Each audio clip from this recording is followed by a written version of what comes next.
The hall was full of laughter. Alien officers, dressed in royal armor, leaned back in their seats, their mouths wide with mocking smiles. One of them slapped the table and said, "Let's see how the human reacts when he sees her." Another added, "Will he scream or run? Maybe he'll just faint." In the middle of the room stood Zyra, a proud female warrior of the Varnak race. She wore an old ceremonial dress, ripped, outdated, and dusty. Her face was cold, but her heart burned with shame. This was not a mission, not a wedding. It was a joke, a cruel one. The Varnak High Council had picked her, not for her honor, but for humiliation. They said it was a tradition, but everyone knew the truth. They were sending her to a human ambassador named Commander Reeve. Not as a real bride, but as a joke gift, a fake bride to embarrass the human species. Zyra didn't cry. She was a soldier, trained to hide emotions. But deep inside, she asked herself, why me? She had served with loyalty, fought in 3 wars, earned medals. Now she was being used like a tool for laughter. You'll leave in 1 hour. A general said, still laughing. Zyra saluted without speaking, then turned and left the hall. The shuttle ride to the human base was silent. Zyra sat alone, eyes closed, arms crossed. Around her, alien guards whispered and giggled, watching her like she was some kind of clown. When the shuttle landed, the doors opened with a soft hiss. Cold wind rushed in, and she stepped out onto the human base station Ares, located on the icy moon Alara. Commander Reeve was already there, standing tall in a simple uniform. He had brown skin, short dark hair, and sharp eyes that studied her carefully. He didn't smile, didn't laugh, didn't even look surprised. "Commander Reeve," she said, trying to keep her voice steady. "I am your bride." The guards snorted behind her, trying not to laugh, but Reeve didn't blink. He simply nodded and stepped forward. "Welcome," he said kindly. "I've prepared a room for you." Zyra froze for a second. She expected mockery. Maybe anger, maybe rejection, but this calm, respectful voice, it confused her. He led her inside the station, offering her a warm towel and tea. The room was clean, quiet, and warm. "No one should be left in the cold," he said. "Even if this is a joke." Zyra stared at him, unsure how to respond. "You know it's a joke?" she asked softly. Reeve nodded, sipping his tea. "Yes," he said. "I've seen the transmission. They're laughing faces." Then he looked at her, eyes serious. "But I don't play those games." That night, Zyra couldn't sleep. Not because of fear or discomfort, but confusion. The human was not what she expected. He was calm, respectful, and strangely gentle. The next morning, Zyra woke up early and went outside to the training yard. She began her usual exercises: push-ups, strikes, stances, kicks. The cold air bit at her skin, but she ignored it. Reeve walked out, holding 2 training sticks. "You train?" he asked. "Every day," she replied, raising her chin. He tossed one of the sticks to her. "Then let's train." They sparred for hours, wood clashing with wood, breath steaming in the frozen air. Zyra was surprised. Reeve was fast, disciplined, and focused. She began to respect him, just a little. When they paused, he smiled and said, "You're better than they deserve." She looked at him sharply. "What do you mean?" "They sent you to shame me," he said, "but they ended up revealing their own cruelty." Zyra didn't speak, but something inside her shifted, for the first time in years. She didn't feel like a weapon. She felt human. Later that evening, as the sun set over the icy horizon, Zyra sat near the window, holding the cup of tea Reeve had given her. She looked at her reflection and didn't see the broken joke anymore. She saw a warrior. She saw a woman. And behind her, the human who didn't laugh, didn't mock, didn't turn her into a punchline.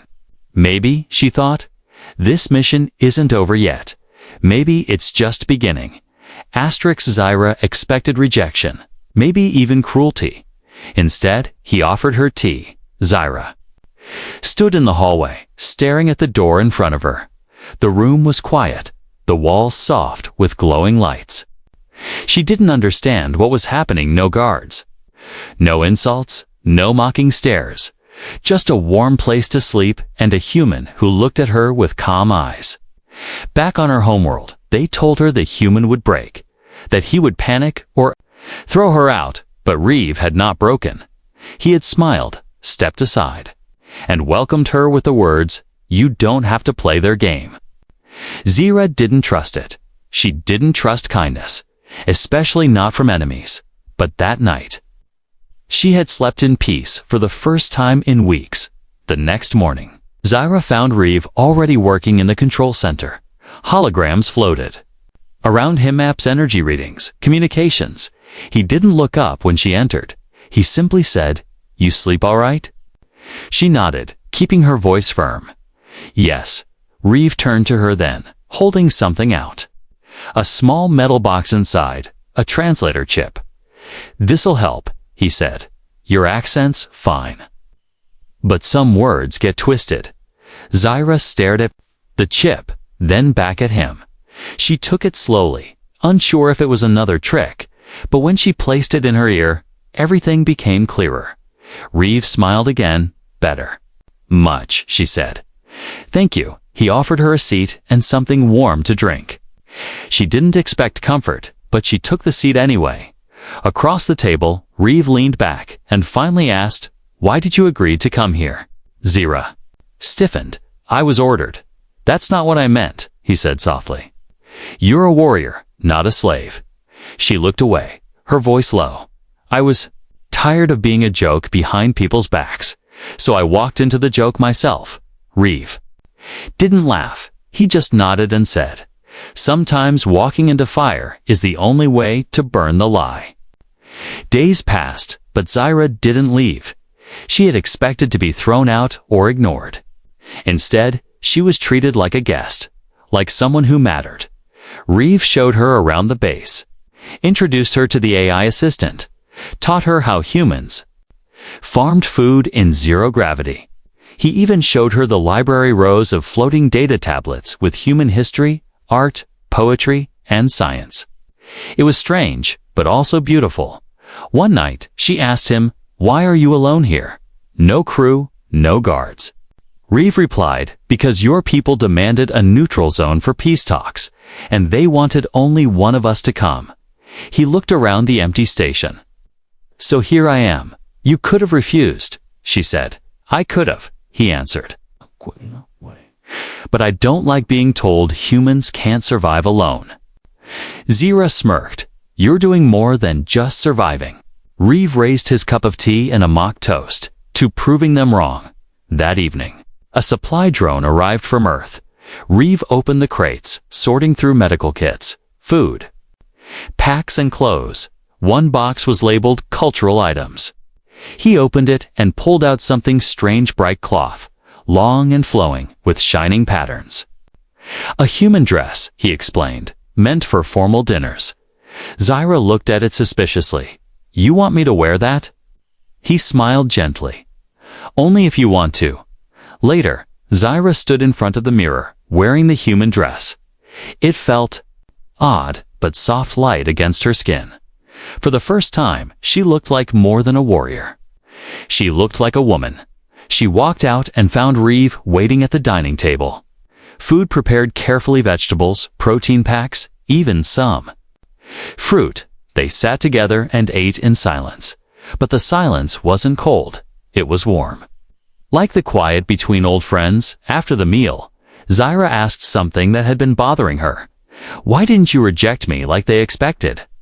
Reeve leaned back, staring at the stars outside the glass window. "My people have a saying," he said. "Never judge the fire by its smoke." He turned to her. They saw smoke and laughed. But I saw something different. Zyra lowered her gaze. "What do you see?" Reeve stood up and walked closer, then said, "I see someone who's stronger than her scars."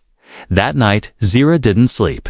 She sat near the window, staring at the moons and stars, her hands rested on her lap, her eyes deep in thought. She had been sent here as a joke, but nothing about this felt like comedy anymore.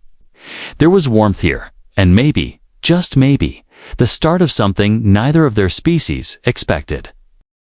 She was supposed to stay for one night, but 3 days of snow changed everything. The storm came without warning. 1 minute, the sky above Station Aries was calm. The next white clouds rolled in fast, like crashing waves. The control screen blinked red, and a loud alarm filled the station halls. Reeve rushed into the command room, scanning the alerts. Blizzard level 5. He said under his breath, "No supply flights, no communication signals locked out until the storm passes." Zyra stood behind him, arms crossed. "So we're trapped," she said calmly. Reeve gave a dry smile. 3 days, maybe 4. He looked at her. "You okay with that?" She gave a short nod. "I faced worse," as the storm howled outside. The two sat inside the metal walls of the base. The wind slammed against the thick windows. Snow twisting like ghosts in the night. Inside, the power lights flickered, and the heat system groaned under pressure. Reeve lit up the backup heater, small fire core placed in the center of the room. The soft red glow spread across the floor. Casting long shadows, Zyra moved closer, sitting on the other side of the fire, her face lit half in light, half in shadow. They didn't speak for a long time. Only the sound of wind filled the silence. Finally, Reeve broke it. "So, when did you become a soldier?" Zyra blinked at the question, then answered, "When I was 9, the first bombs dropped near our farms." She looked into the fire, her voice low. "My brother died running toward me, not away. He was trying to carry me to safety." Reeve didn't interrupt, he just listened. "I joined the academy at 10, fought my first war at 12. She continued. "By 15, I was leading a squad of 20. She laughed softly, bitterly. "They called me a war hero, but I never got to be a child." Reeve nodded slowly.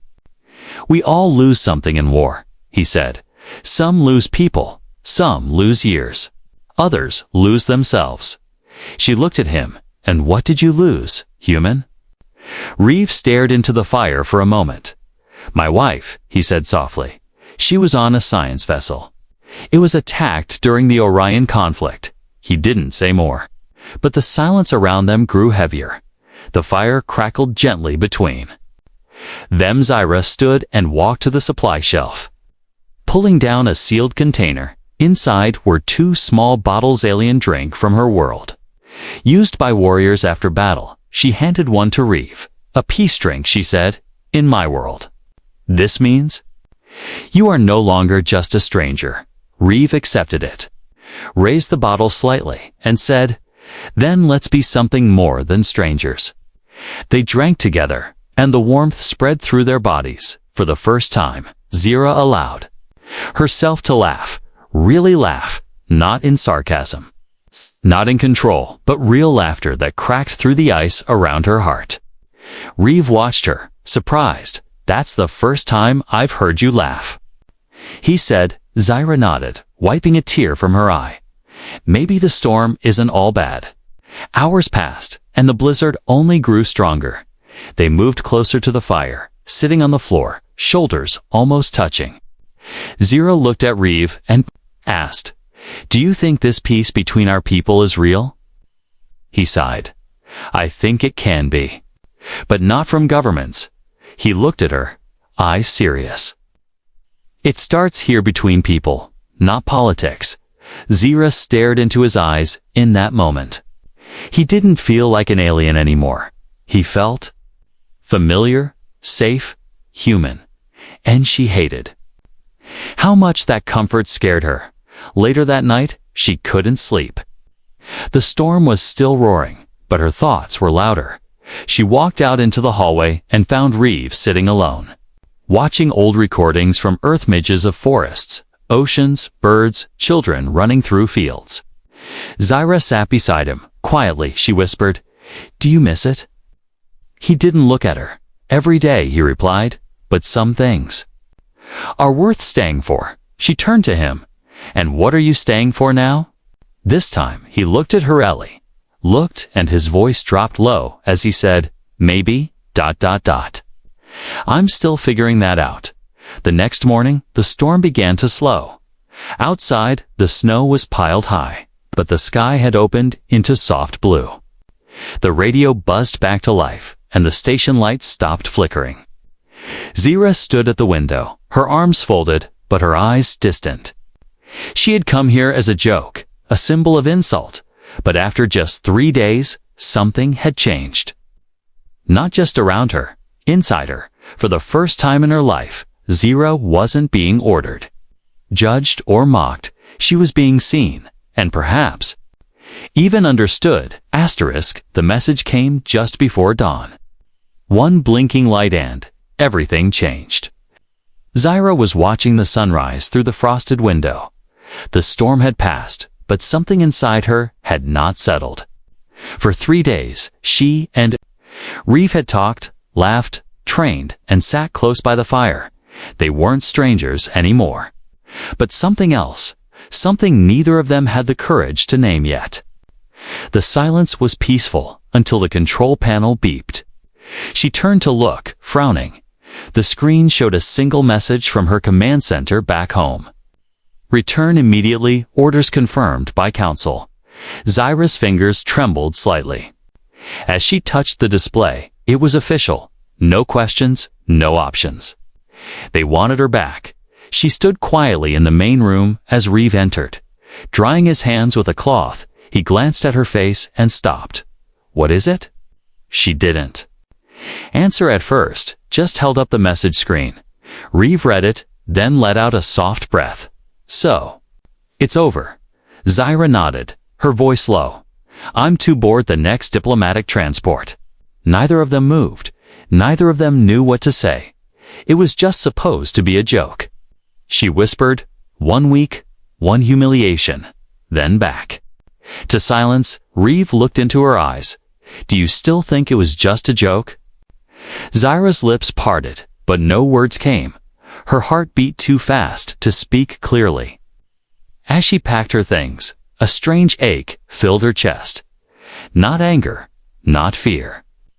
It felt like loss real-lossened. She hated that feeling more than any wound she had taken in battle. She paused, staring at the soft scarf Reeve had given her after the blizzard.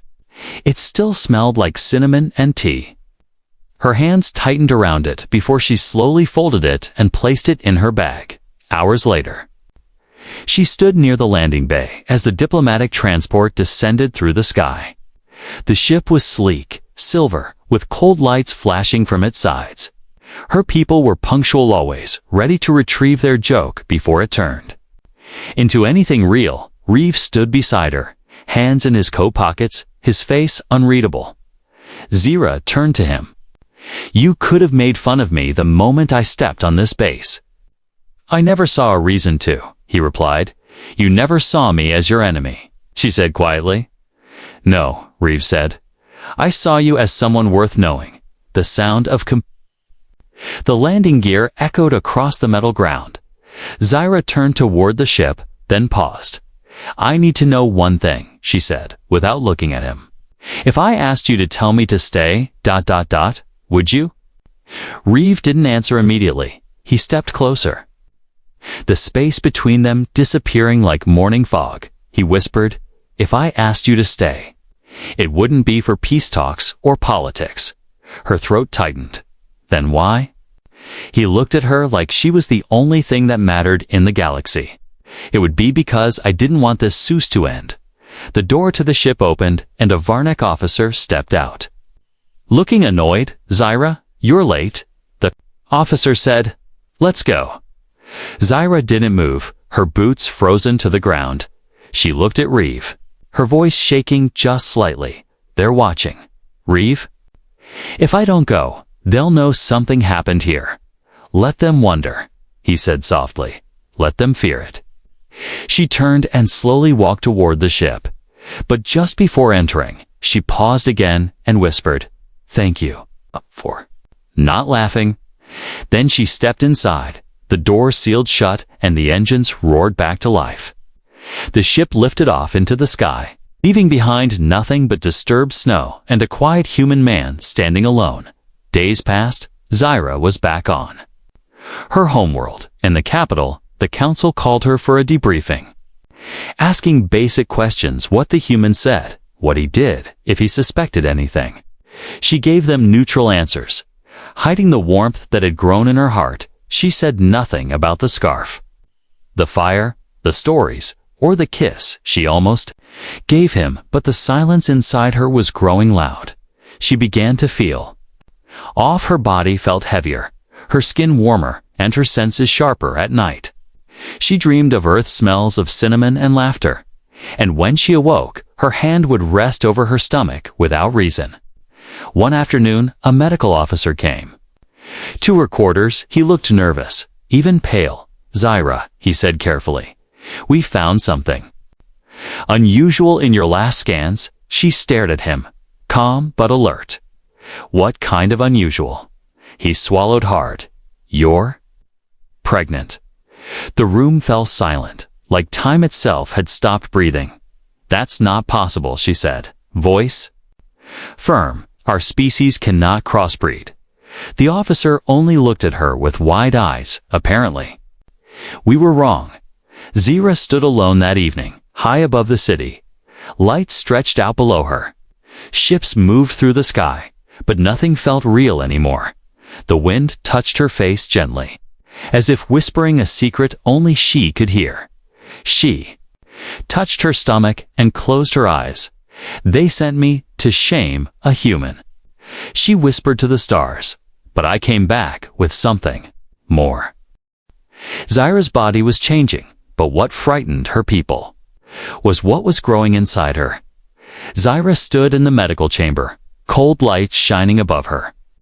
The machines beeped softly, scanning her from head to toe, but all she could hear was her heartbeat, loud and steady like a war drum. Her fingers were clenched tight. Her eyes locked on the doctor's nervous face. "You're sure?" she asked again, her voice firm. The doctor nodded, sweating. "We ran the scans 3 times. And the blood tests." He paused, then added quietly, "There is human DNA in the embryo." Zyra turned her head and stared at the wall. She was a warrior, a fighter who'd survived plasma wounds and freezing battles. But this news struck her deeper than any blade. The council was informed immediately. The same council that had laughed when they sent her to Reeve. Now their laughter was gone. "Impossible," one elder snapped, pounding the table. "Our species is not compatible with humans." Zyra stood before them, her face calm but unshakable, then explained why my body carries a child. They stared at her, some in shock, others in silent fear.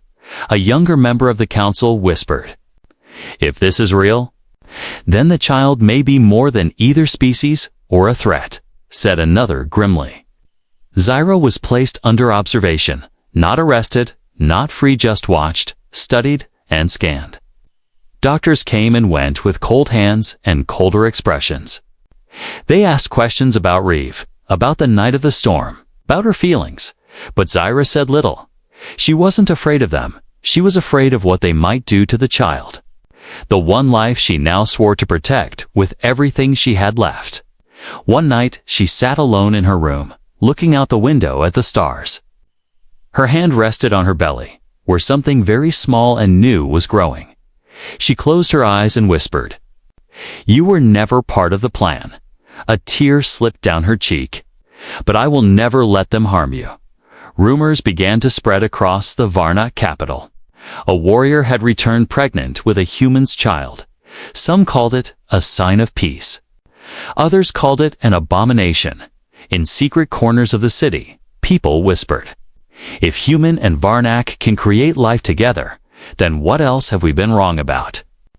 The military grew nervous, the scientists curious, the politicians divided. And in the middle of it all stood Zyra, silent, fierce, and unwilling to bow. One morning, an elder from the council visited her. He was old, his armor polished but faded. With time, he didn't speak at first, just looked at her carefully. Then he asked, "Why didn't you hide it?" Zira looked him in the eyes. "Because this child is not a mistake," she said. "This child is proof of connection, of hope, maybe even of peace." The elder sighed, sitting down beside her. "You've changed since you left," he said softly. "You smile more. And you no longer speak with only your fists." Zira smiled a little. "The human taught me that." Across the galaxy, the news reached human space. Reeve received a message from a hidden source. Encrypted, short, and powerful, "They know. And I will not run. They fear what we created, but I do not." Reeve read the message over and over. Then he looked at the stars outside his station and whispered, "I'm coming, back on the Varnak world." Zira was called to the council again. This time, they did not laugh. This time, they wore armor, not robes, not smiles. There was fear in their eyes, and when she stepped into the chamber, she knew the truth before they spoke it. One of them said coldly, "Your child could be a danger." Another added, "You've become unpredictable." Zira, emotional Zira, clenched her jaw. "Say it." The oldest among them stood and declared, "We want to terminate the pregnancy." The silence that followed was deadly. Zira didn't scream, didn't beg. She simply stepped forward, pulled the spear from her back, and planted it hard on the chamber floor.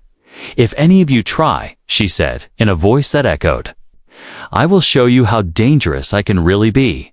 They froze, stunned by her fire. She wasn't just a mother. She was a soldier who had chosen to love, and that made her terrifying. Outside the council hall, crowds had gathered. Some protested her, others defended her.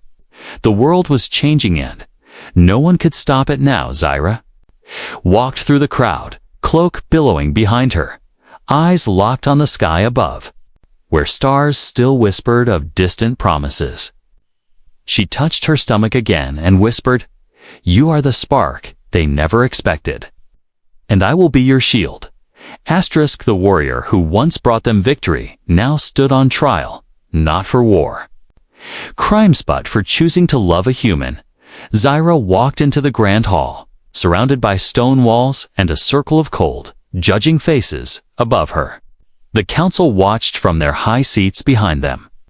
Thousands of eyes stared from balconies and screens. The chamber was silent, but the tension in the air was thick enough to choke on. Zira wore no armor today, only a dark robe and her warrior mark across her face. She stood tall, her hands by her side, her eyes burning with quiet fire. A female counselor leaned forward, her voice sharp. "Zira, daughter of the Varnak Flame Division, you stand accused of violating sacred genetic boundaries, of dishonoring your rank, and of carrying the offspring of a foreign race." Zira replied calmly, "I carry life, not crime." Another elder snapped, "You carry a threat." Reeve watched all of this from above. Hidden in the observation level, he had arrived 2 days ago, in secret, using an old clearance code buried deep in the Varnak archives. He had come not as a soldier or diplomat, but as a father, and he wasn't leaving without her. He clenched his fists as he watched the council speak to Zira like she was dirt beneath their boots. But she stood calm, strong, unbroken, just like the woman he had fallen for. A hologram screen lit up in the hall, showing footage from Zira's time on the human base. One of the council members pointed at it. "Look at her, drinking tea, smiling, wearing human clothing." Another barked. "She was sent to fool him, not fall for him." Zira raised her voice then, steady and firm. "I was sent to shame him, but he gave me respect." She turned to face the crowd. "Ugh, I was treated like a joke by my own people, but the human treated me like a person." Murmurs rippled through the chamber. Zira pressed forward. He did not laugh, did not mock, did not turn away. She said, "He listened, he trained with me, he healed me, ... And I gave him something in return, my heart." One of the older generals stood and yelled, "We cannot allow human Varnock hybrids. It may disrupt our evolution, our future." Zira looked him dead in the eyes. "Maybe it's time our future was disrupted." Gasps echoed in the hall, but not all were of outrage. Some were of awe, of realization, of hope. Outside the building, protesters had gathered, some angry, some supportive. Signs flashed across the screens. "No half-breeds. Let her speak. Unity is strength." Inside, the council whispered among themselves. They were losing control of the story. This was no longer just about one soldier, it was about the very soul of their people. Suddenly, the large doors opened, and a figure stepped inside. The crowd went silent. Reeve. He walked with calm steps, his eyes fixed on Zira. Guards moved to stop him, but Zira raised a hand. "Let him come." Reeve stood beside her and faced the council. "My name is Commander Reeve Taylor of Earth," he said. "I do not come to speak politics or ask for your trust." He turned slightly, looking at Zira with a soft, steady gaze.